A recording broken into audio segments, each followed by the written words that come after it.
Good morning and welcome to the Core Connection. I'm Mira Rubin here with you on Enlightened World Network. And today's topic is fear. Let's just dive in and look at fear in the face and see what we can discover. But before we get started, let's take a minute or two to get present. Let's take a deep breath in through your nose and hold it. And imagine clean, crisp oxygen flooding your lungs, flowing into your bloodstream, nourishing all your cells, all your organs, bringing vital life energy to your body and being. And as you exhale any tension, stress, negativity, fatigue. And now let's take another deep breath in through your nose and hold it. This time, imagine brilliant bright light lighting you up from the inside out, illuminating, electrifying, and energizing all your cells, all your molecules, all your electrons, lighting you up from the inside out. And as you exhale any negativity, any stress, any fatigue. And now let's just gently press your palms together and very softly, softly, softly rub your fingers against your palms and feel the deliciousness of that sensation and bring yourselves present right here, right now. Good morning, good morning, good morning.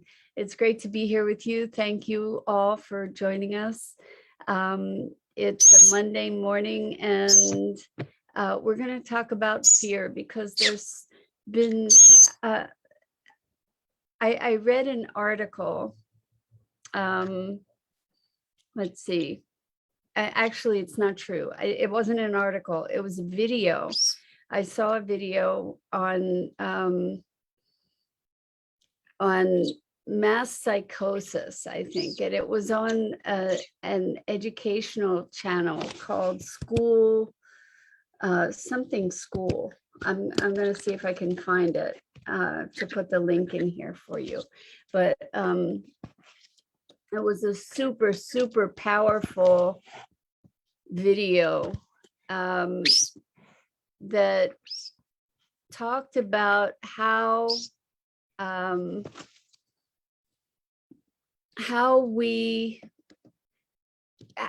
society gets controlled. And we know that fear is a tremendous, tremendous force for control, that in the face of fear, we will do things, behave in certain ways. Here we go. I found the link. This is really, if I could show this to you live. Oops, sorry. If I could show this to you online store quickly with products. Sorry. If I could show it to you without violating the rules of Facebook, I would, because it's so powerful, and I cannot encourage you enough to go watch this thing.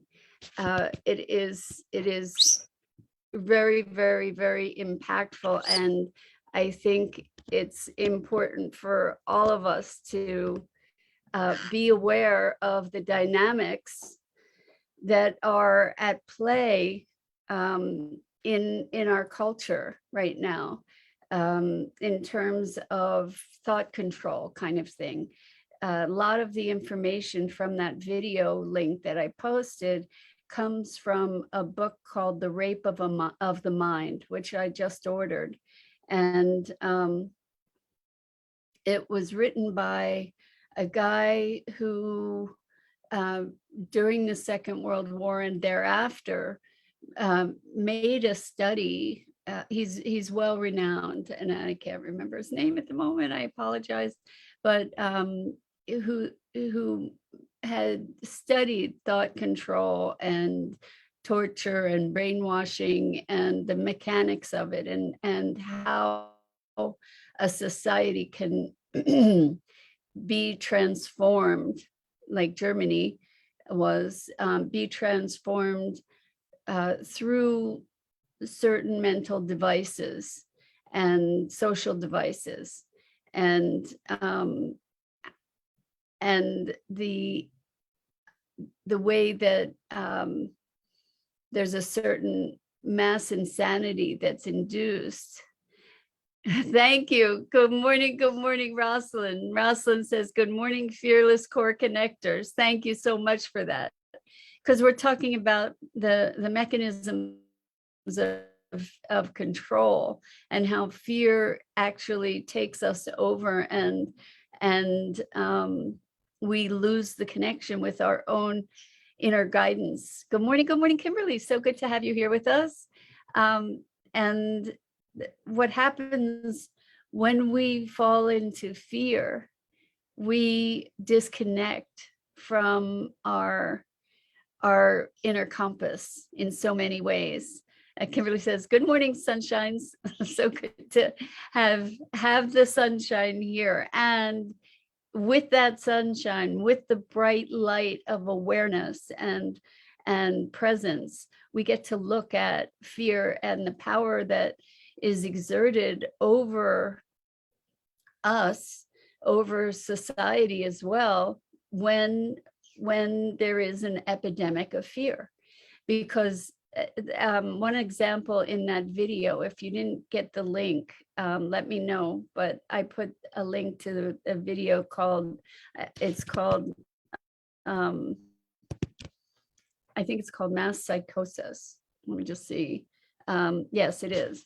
How an entire population becomes mentally ill. And I'm here to say that one of the ways that occurs is through propagation of fear, because in response to fear, people will do things that they would never otherwise do. They'll say things, they'll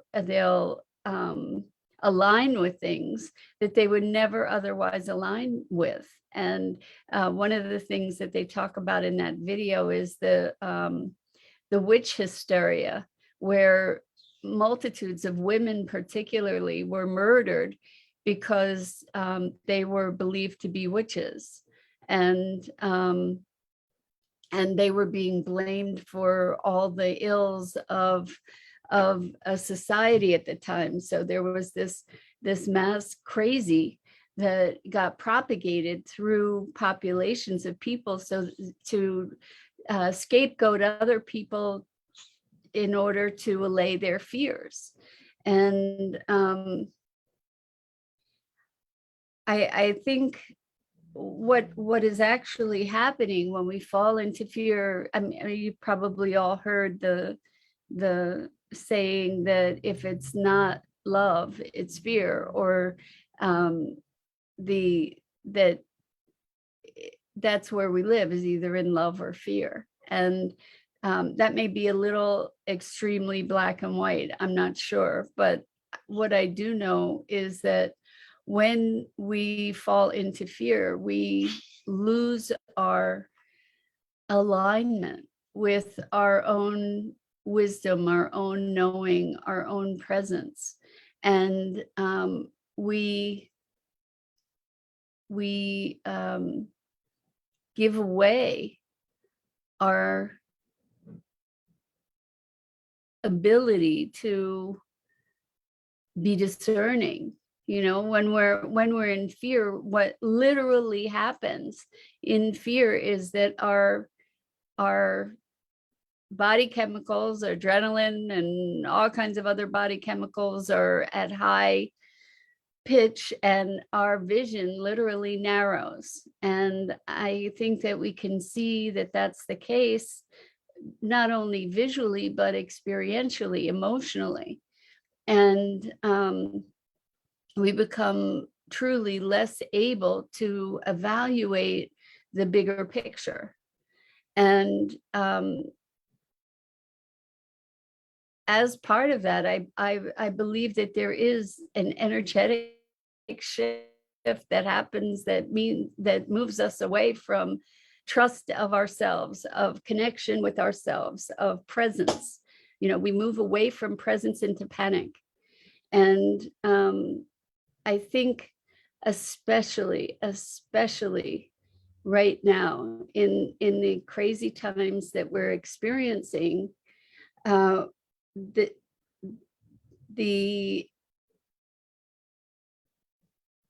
the decisions that are being made in the face of fear are decisions that carry grave consequences for the future. And I think that we can look back, for instance, on 9/11 and recognize that in the face of fear, we gave up lots and lots of our civil liberties. And we have kind of a new normal, where we get x-rayed when we go through the airport to get on an airplane, and we submit to searches regularly, particularly in the airport, where there are all kinds of good morning, Star. I don't think I've seen your name here before. Welcome, welcome. So good to have you here. So we're talking about fear and the way that fear can be used to control people, and also where fear can be devolving people into kind of this mass psychosis. Good morning, Dennis. So good to have you all here. I'm just going to repost this link because I watched it. It's a video. I watched it over the weekend, and I found it very illuminating. And I want to share it with you. It's like a 20-minute watch, but I think that we get to be aware of mass psychology right now more than ever. Hopefully that we get the opportunity to wake up and look at what's happening socially, that maybe we can redirect before it's too late, before we give away freedoms that we'll look back and say, oh my gosh, how did this ever happen? How did we get to this place? And right now is the time to look at where we're headed, because there's a lot of censorship happening right now of people that are quite expert in their fields. Good morning, Lisa. Great to have you here with us. Maggie says hello. She's busy preening herself, but here she is to say hi. You there? Good girl, Maggie. Good girl. Anyway, I think as people who, and I'm presuming that this is the case for you being part of this network, that as people who are committed to personal growth, transformation, evolution, this is a time where we can be put on alert to remain in our center, to remain present to our choice, to remain to be not just receiving the frenzied reports of information that we're receiving, that we get to choose to look deeper, that we choose to do our own research, that we not just absorb the hysteria that exists. And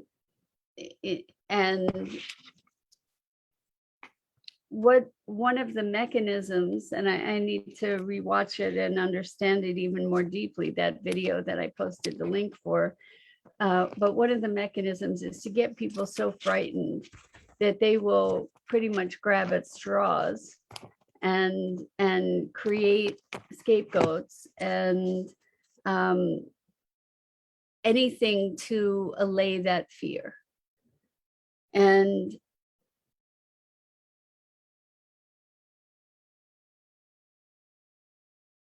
I think certainly when we talk about love and fear, love is an antidote to fear.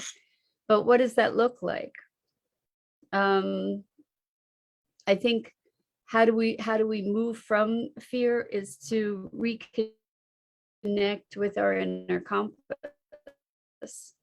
that we do have an inner compass, and we do have the capacity to be doing research and finding out other information.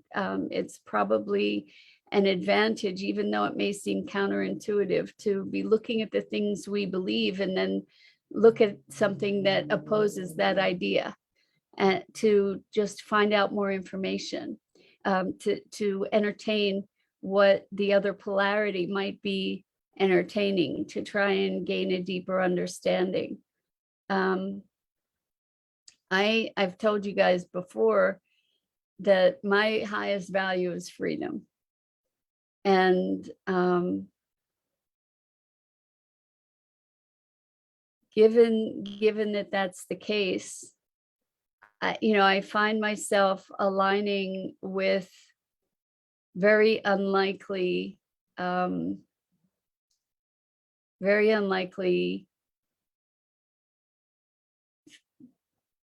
people, or people who have very radically different viewpoints on so many things, like viewpoints that I consider reprehensible, and yet there's some viewpoints that I'm finding myself aligning with, and I'm looking at myself and saying, oh my gosh, I never ever would have imagined this would be the case. Good morning, Gina. So Kimberly says, I'm crying right now. It's been so hard this last 2 weeks. I've been experiencing the fear and fighting to stay in the peace of mind, and it's so powerful. I'm an overcomer and trying to find the balance and not be swallowed up by fear. So Kimberly, I can understand where you're coming from, for sure. There is I think that there is a deliberate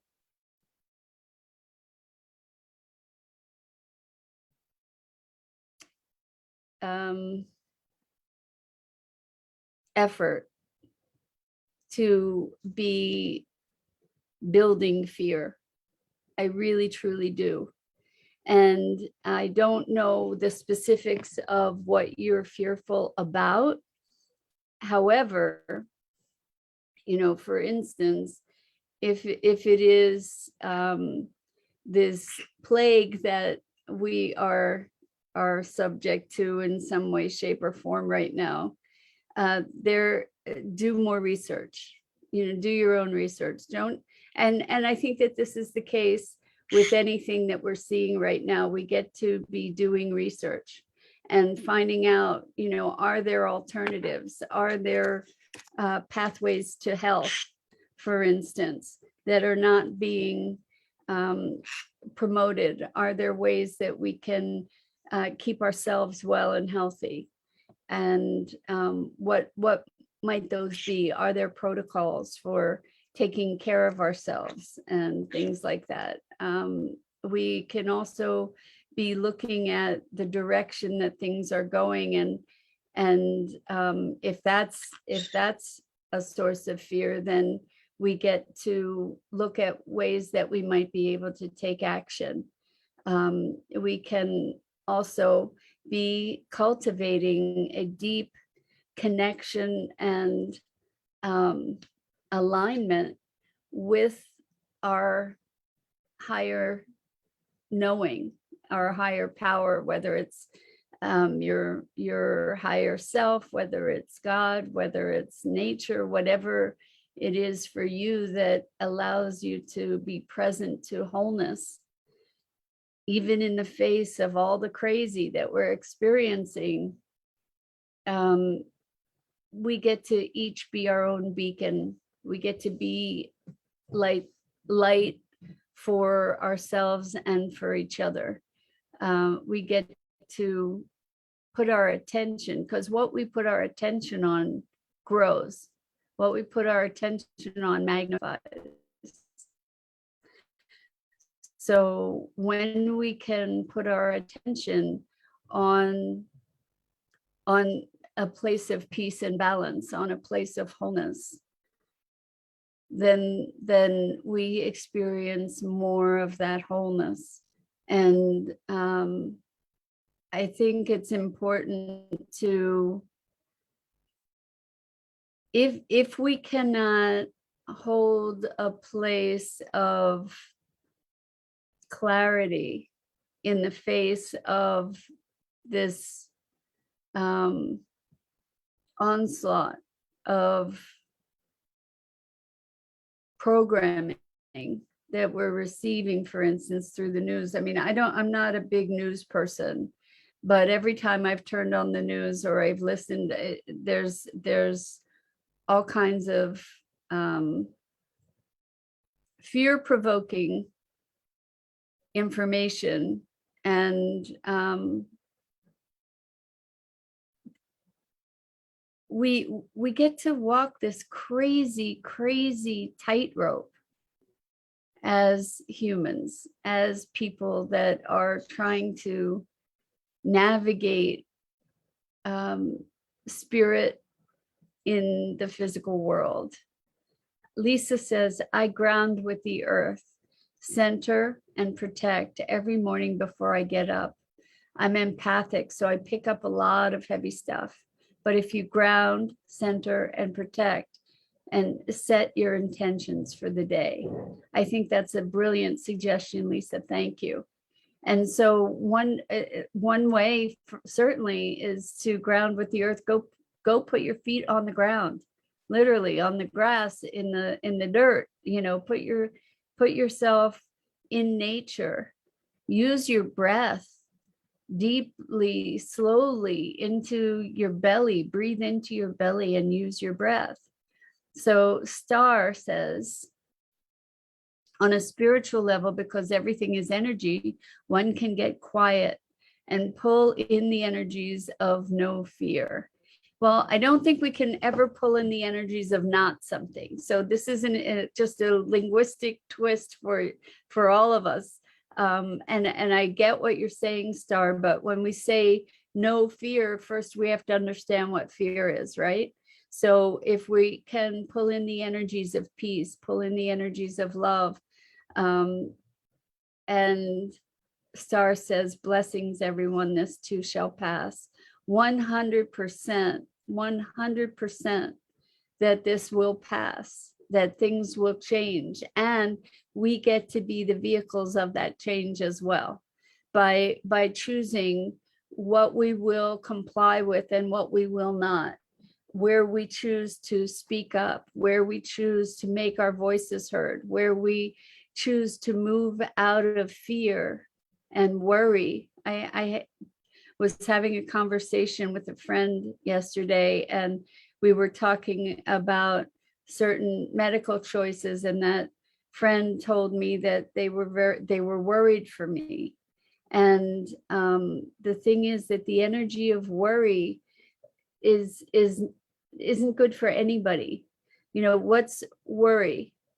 Worry is fear projected forward, right? And Kimberly says, replying to Star, that this too shall pass. That's what I keep telling myself, that this too shall pass.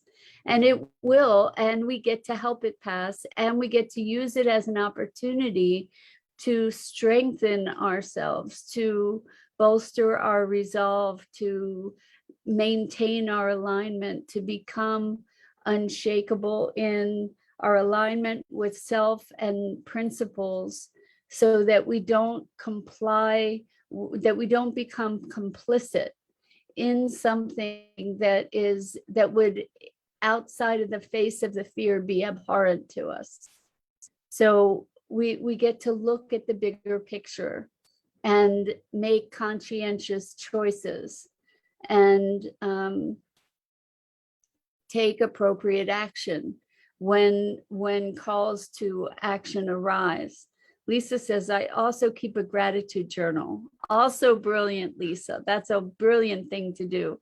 Every morning I write things I'm grateful for, blessed for, and what I'm thankful for. This reminds me who I am and keeps me aligned. That's so awesome. And I have periodically kept great gratitude journals as well. And one thing that I want to caution you against, which I fell into, was that I would just write, I'm grateful for, grateful for, grateful for. And what I realized was that it was really important, not just to be getting into the writing what I was grateful for, but in the process of writing that, to presence myself to that gratitude, because then you're bringing up all these wonderful chemicals in your body that are happy chemicals, and that shifts our frequency, which shifts what we attract, etc., etc. So it's a spiraling thing in a very powerful and wonderful way. And Star says, yes, tremendous opportunity. I agree. We get to rise. This is our call to rise. This is our call to be everything that we advocate, right? To be presencing ourselves to spirit in the face of extreme challenge, right? This is where we get to exercise our muscles of connection. So Kimberly says, Lisa Phillips, I need to get back to this, the gratitude journal. So no time like the present, right? Take the opportunity, even if it's 5 minutes, to presence yourself for the things that you're grateful for. Maggie's in deep agreement here. And journaling is a great free therapy tool, says Star. Absolutely, absolutely. And Lisa says, yes, that's the process. Journaling is very, very powerful. So what are we learning here about fear? How to presence ourselves? Presence yourself to the breath. Don't watch the news if that's what's freaking you out. Stop it. Just stop it. At least give yourself a moratorium. Journal. Do a gratitude journal. Presence yourself to the fact that you are okay right here, right now. Kimberly says, rise up, stay strong in the now. Stop projecting the what ifs. Beautifully said. So worry is fear projected forward, and we get to spare ourselves that. And that is it for today. We get to dissolve fear by presencing ourselves and connecting with gratitude and love and appreciation and nature. And with that, I'm Mira Rubin. This is the Core Connection. And I go live each weekday morning here on the Enlightened World Network Facebook page at 9 a.m. Eastern. And I invite you to check out all the other awesome programming on Enlightened World Network. And Star says, exercise really helps. And Gina says, when I meditate, it takes you out of your busy mind. So meditation, exercise, finding things that give us joy, all of that is what can move us out of fear. So much love to you, so much gratitude, and find your strength in these times of fear, to know that we can dissolve it and we can go beyond it. And so much love to you. Until next time.